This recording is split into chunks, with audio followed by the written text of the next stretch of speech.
Good morning, John. I'm here to debunk a myth. A myth that we probably all believe. It's a simple statement that is really hard not to believe knowing what we know.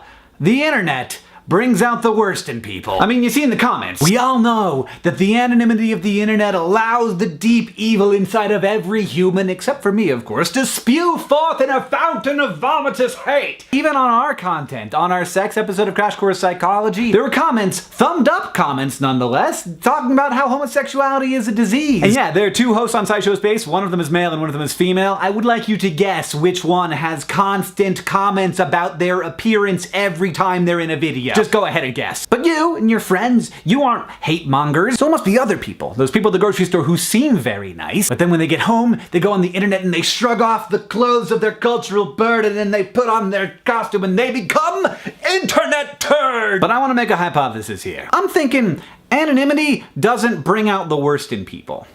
It just brings out the worst people. Imagine, if you will, a D-bag. This person goes on the internet and he says nasty things to people. He's racist and he's sexist, a kind of exercising of power. He gets to get a rise out of people. It's not scary like doing it in real life would be, it's a rush. The reason you don't run into internet trolls in real life isn't because they're normal people with deep evil inside of them.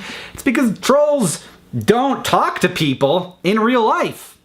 Because nobody likes them. By the way, this entire episode is conjecture.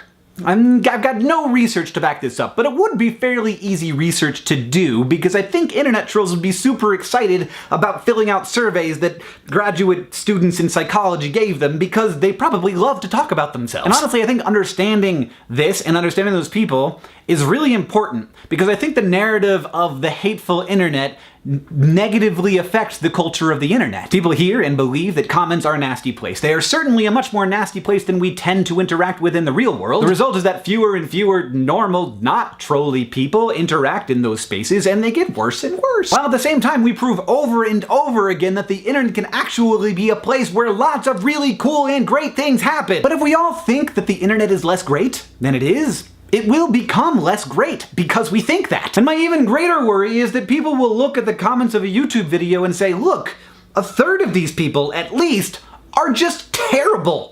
They're bad people. And then by extension, those people will assume that a third of all people are terrible and that all social spaces are hostile and antagonistic, which is very not the case. What we're looking at down in the comments is extreme selection bias. People don't want to comment because it seems like a hostile place, so only hostile people comment. Also, on any YouTube video, you've got a lot of people watching it. Just imagine for a moment that 100,000 people gather in a room. It's a stadium, a very large stadium. Now, what are the odds that there aren't gonna be some bad people in that room? Zero. They're gonna be bad people in that room. So it shouldn't be too much of a surprise that when 100,000 people watch a video, some of them are gonna be racist troll turds. Now, a big problem here is that YouTube has lately been promoting discussion rather than how many people thumb up a comment. So a comment will end up way at the top of the video because lots of people are discussing that comment. That isn't usually because there's a good discussion happening there. It's usually because that first comment was extremely inflammatory and wrong, and people are arguing about it. It's totally feeding the trolls. Like, the whole point of a troll is to try and get discussion because they want to get a rise out of people, they want that rush, and they want some human interaction, which they don't get in the real world because people don't like them. That's an algorithmic problem. I don't know if they know about it, but it seems pretty obvious. As a person who has met a number of people, most of them, like 90% of them, are good. Not because culture tells them to be good, not because they're afraid of being found out and they're waiting for that moment where they can be anonymously evil, but because they're people, just like you and just like me. John, I'll see you on Tuesday.